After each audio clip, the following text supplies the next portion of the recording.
ఎంతటి వారికైనా విమర్శల బాధ తప్పదు. సింహమైనా ఈగల బెడద తప్పించుకోలేదు కదా.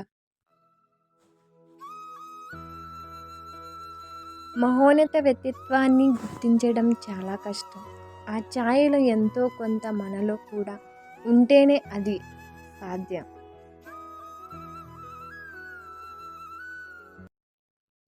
మరణించిన సింహం కన్నా బ్రతికున్న కుక్క మేలు. స్వయం సమృద్ధి సాధించడం ఎంత అవసరమో పరస్పర ఆధారపడగలిగే సమరసత్వాన్ని సాధించడం కూడా అంతే అవసరం. జ్ఞానవంశపార్యం సంపద కాదు, ఎవరికి వారు కష్టపడి అర్జించుకోవాల్సిందే. ఎదుటివారిలో తప్పులు వెతకడమే పనిగా పెట్టుకుంటే బంధువులు, స్నేహితులు ఎవరు మిగలరు. మనం గుర్తించడానికి నిరాకరించినంత మాత్రాన నిజం అబద్ధమైపోదు.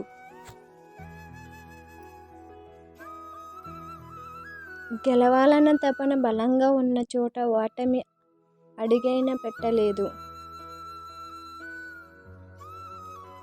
నాయకత్వం అంటే దారి పొడవునా ముందు నడవడం కాదు, బాట వేయడం, త్రోవ చూపడం. ఓటమి గురువు లాంటిది. ఏమి చేయకూడదో, ఎలా చేయకూడదో అది నేర్పుతుంది. మనసులో మాలిన్యం ఉన్నప్పుడు శరీరాన్ని ఎంత శుభ్రంగా ఉంచుకుంటే ఏం లాభం? చేపలు రాత్రింబవలు నీటిలోనే ఉన్నా వాటి వాసన పోదు కదా. సక్రమంగా ఉండాలా, దయగా ఉండాలా అన్న సంశయం వస్తే దయవైపే మక్కువ. అది ఎప్పుడు సక్రమమే అవుతుంది. నవ్వడం, నవ్వించడం అలవాటైతే జీవితంలోని ఒడిదుడుకులు నిన్నేమి చేయలేవు.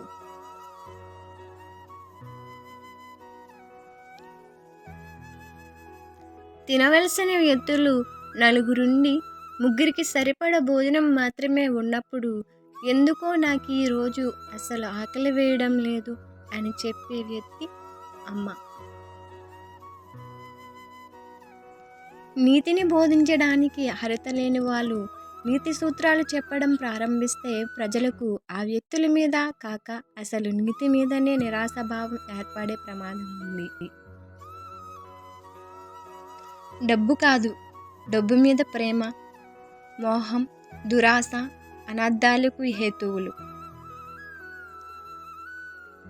కనిపించే దాన్ని చూడ్డానికి కళ్ళు చాలు, కనిపించని దాన్ని చూడ్డానికి వివేకం కావాలి.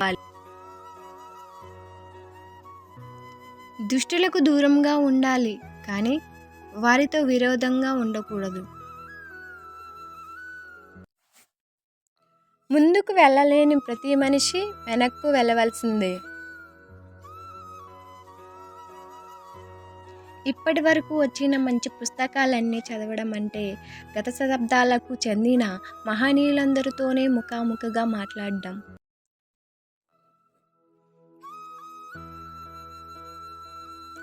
ఒక గమ్యమంటూ లేని వారికి ఎలాంతరూ దారి చూపలేదు. నిరంతరం ఏదో ఒక పనిలోని నిమగ్నమయ్యే వారికి నిరాశ అనేది కలదు. ఇంటి కప్పులోని రంధ్రము ఎండలోని కనిపించకపోవచ్చు, కానీ వానలో దాని బండారం తప్పక బయటపడుతుంది.